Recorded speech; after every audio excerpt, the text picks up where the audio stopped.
The desert had a way of swallowing sound, swallowing hope, swallowing everything that didn't belong to it. But on that blistering afternoon, something stood boldly, almost rebelliously, against its emptiness. A woman in a nun's habit. She sat cross-legged on the sun-strangled sand, her white coif stark against the bronze horizon. Her hands rested quietly in her lap, but her eyes, those were anything but calm. They scanned the distant wavering line where heat met earth, as though waiting for something she wished would never arrive. And arrive it did. Far off, a faint cloud of dust rose.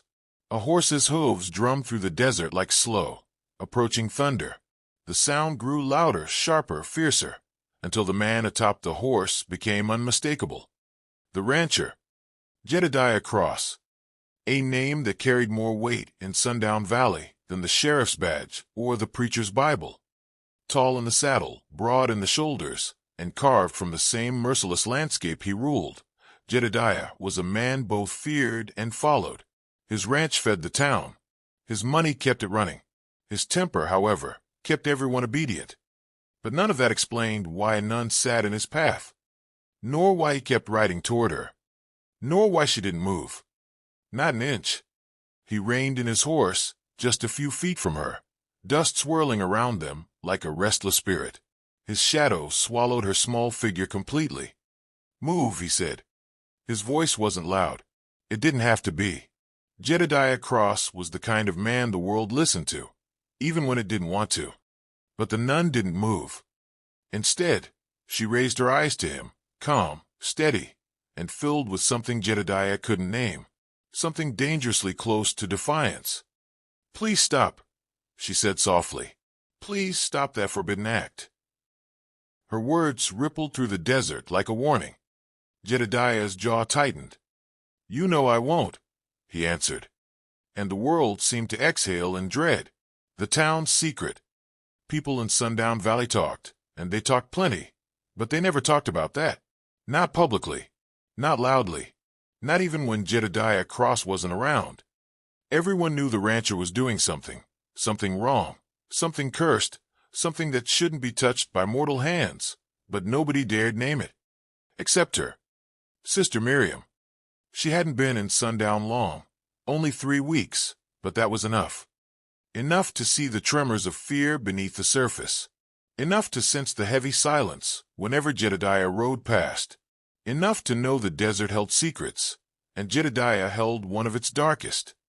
And now, enough to confront him.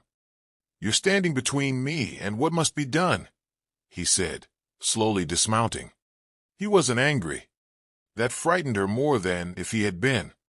"I'm standing," she replied, "between you and what must never be done." Her voice didn't shake, even though the heat clawed at her skin and the rancher's presence pressed against her like a wall. Jedediah knelt in front of her, his boots sinking into the hot sand. "You shouldn't be here," he murmured. "And you shouldn't be doing it," she replied. A muscle in his cheek twitched. Not anger, pain. Sister Miriam's heart tightened. Behind the rancher's infamy, behind the rumors, behind the ice-cold stare, there was a hurt man. A man protecting something. A man defending something. But also a man crossing a line that no one should cross. "You think you know what I'm doing?" he asked. "I know enough," she whispered. "People are terrified. Children whisper about it. Women pray against it. Men refuse to speak of it. Jedediah, whatever you're doing out there in the desert, it has to stop." She searched his face for humanity, for softness, for anything that might still be reachable. Instead, she saw a wall. A tall, immovable, desert-hardened wall. "I can't stop," he said quietly, "even if I wanted to." And something in his tone made her breath catch. "Why?" she pressed. "What could possibly justify?" "Because it's the only way," he cut in. "The only way to save them." The wind shifts. The desert wind picked up suddenly, flinging dust past them in swirling ribbons. The horse stamped nervously. Jedediah didn't look away from her, but his eyes darkened as though he was listening to something she couldn't hear. Sister Miriam wrapped her veil around her shoulders to shield it from the wind. "Save who?" she asked. He didn't answer.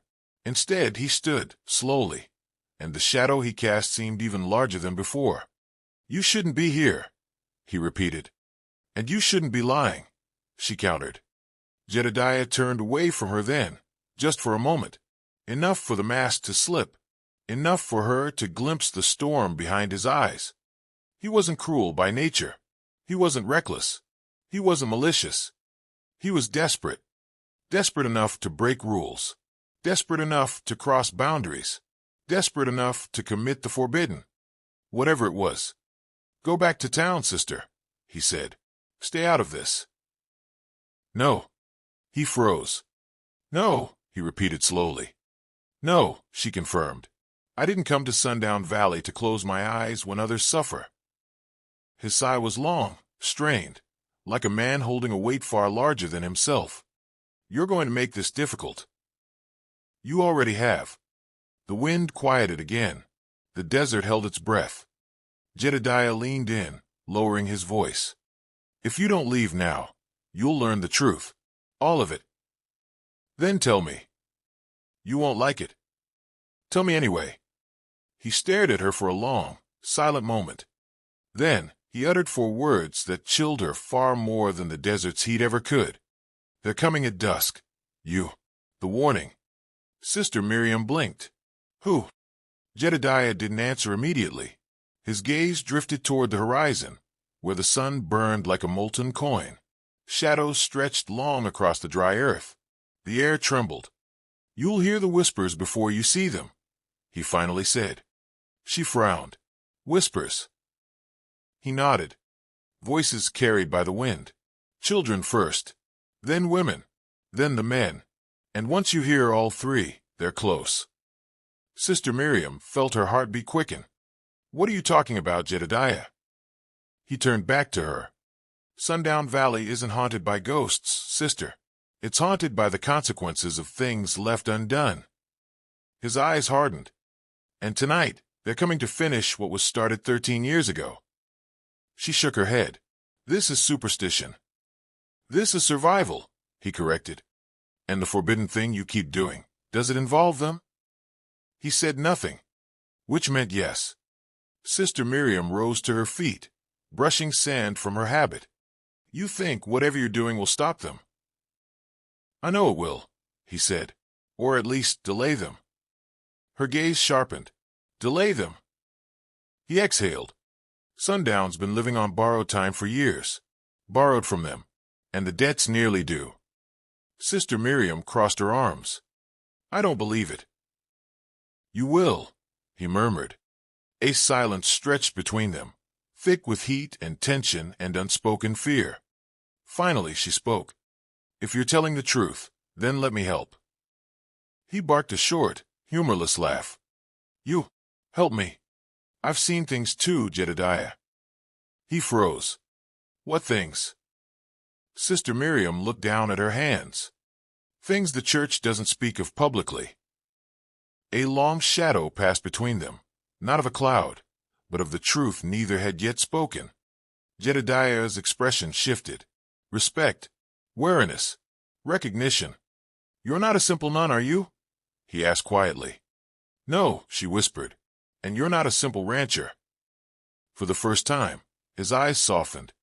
"Maybe we're both running from something," he said. "Or running toward something," she corrected. The horizon shimmered hotter. The air grew thicker.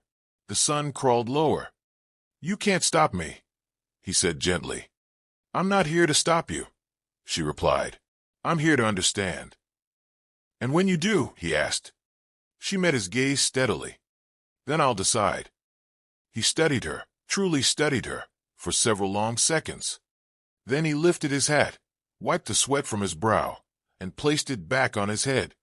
"Dusk is coming," he said. "Stay close." "Why?" "Because when they arrive—" He paused. "No one survives alone." A chill slid down her spine, despite the punishing heat. And then he walked toward the horse. She walked after him. Together. Toward the truth Sundown Valley had been hiding for over a decade. Toward the forbidden act she still didn't understand. Toward the darkness rising with the setting sun. and far in the distance, carried faintly across the hot desert wind. A whisper. A child's whisper. Calling her name. The desert had begun to change. The very air seemed to hum with an electric tension, as though the land itself was preparing for a reckoning. The sun was now a fading orange orb, sinking lower into the horizon, casting long, twisted shadows that seemed to stretch endlessly across the earth. The wind picked up again, colder this time, carrying the scent of something far more than just dust and heat. Sister Miriam walked in step with Jedediah, her mind racing, her heart beating in time with the rhythmic pounding of the horse's hooves. She had always believed the world could be explained by faith and reason. But here, in the heart of Sundown Valley, she was beginning to question everything. What had Jedediah done? What was coming for them? What was the truth behind the whispers? The path ahead seemed endless, stretching out before them like the road to damnation. But she knew they were walking toward something far darker than anything she had ever imagined. Jedediah glanced at her, his face hard and unreadable. "You sure you want to go through with this?" he asked, his voice low, tinged with something she couldn't quite place. "I'm not turning back," she answered firmly. He nodded, though she saw the weight of years in his eyes. Years of decisions, regrets, and something far more sinister. "There's no turning back for any of us now," he muttered. They reached the edge of town just as the sun dipped below the horizon, and the first shadows of night began to creep in. The buildings of Sundown loomed before them like silent witnesses to the sins that had taken place here, sins they had all tried to ignore, to forget. But not anymore. Jedediah led them to the barn on the outskirts of town, the one that had been abandoned for years, its weathered timbers creaking in the evening breeze. The air felt thick, suffocating, as though the earth itself was holding its breath. He dismounted and tied his horse to a post, then turned to Sister Miriam. "Inside," he said, his voice urgent. She followed him without a word, her footsteps echoing in the eerie quiet of the barn. The door creaked as Jedediah pushed it open, and they stepped into the dimly lit interior. The barn smelled of old hay, dust, and something more metallic. Miriam's eyes quickly adjusted to the low light, and she gasped at what she saw. There, in the center of the barn, was an altar. Not a religious altar, but something far darker. A large stone slab, stained with old blood, surrounded by symbols that seemed to twist and writhe in the flickering light of the lanterns. Strange objects were scattered around the altar, bones, fragments of metal, jars filled with strange liquids. And standing at the altar, with his back to them, was a figure that sent a shiver through her. A man, tall and gaunt, dressed in tattered robes, his long, unkempt hair falling over his face. His hands were raised in the air as though he was summoning something from the depths of the earth. Jedediah stepped forward, his expression hardening. "It's time," he said, his voice barely a whisper. The man at the altar turned slowly, his eyes glowing with an unnatural light. Sister Miriam's breath caught in her throat as she recognized him. Father Augustine, the same priest who had been sent to Sundown Valley years ago, only to disappear without a trace. The man who had once preached about salvation and redemption, but who now stood before them, a shell of his former self. Father Augustine smiled, his teeth sharp and unnaturally white in the dim light. "You've come," he said, his voice raspy, as though it hadn't been used in years. "You've finally come to see the truth." Jedediah didn't flinch, but Sister Miriam could feel the tension radiating off him. "Enough with the theatrics, Father," Jedediah said, his tone cold. "Tell her what we've done. Tell her why we've done it." Father Augustine's smile faded, replaced by a grim look. "We've done what we had to," he said. "Don't you understand, Miriam? The town's debt has come due, and only by doing this can we pay it." Sister Miriam shook her head, her mind reeling. "Pay what debt? What are you talking about?" Jedediah stepped closer to her, his face hard, but his eyes filled with a sorrow that almost broke her. 13 years ago," he said, "we made a deal to protect the town, to keep the land prosperous, to keep the people safe." "From what?" Miriam demanded.